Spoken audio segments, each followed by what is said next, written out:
ఈరోజు వేరే రకం టమాటా పప్పు చేసుకుందాం. ఈ టమాటాలు, చింతపండు, బెల్లం,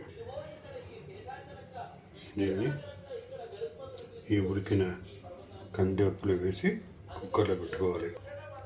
ఇలా తగినంత ఉప్పు కూడా వేసి ఒక 5 విజిల్స్ వచ్చేంత ఉడికించుకోవాలి. ఈ ఉడికిన పప్పుని పక్క తీసి పెట్టుకోవాలి.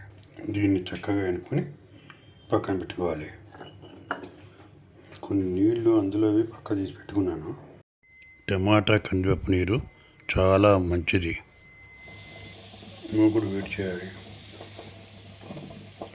నేను నువ్వుపప్పు నూనె వేస్తున్నా.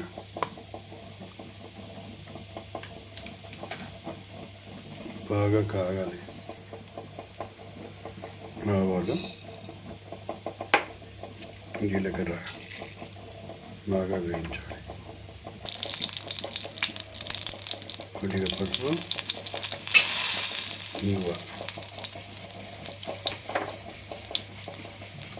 నూనె వేసి కలపాలి.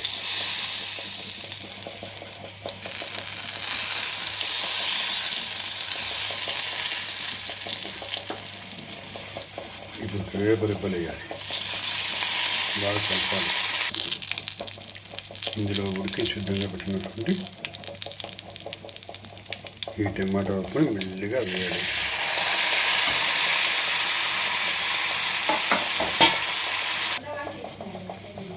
ఇప్పుడు ఇందులో కొత్తిమీర వేయాలి. కొత్తిమీర వేసి బాగా కలపాలి. బాగా కలిపి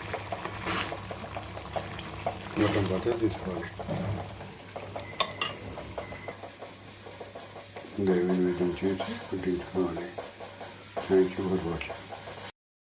ఈ ఉడికించిన కందిపప్పు టమాటా నీరుని మిరియాల పొడి వేసి తాగితే చాలా మంచిది.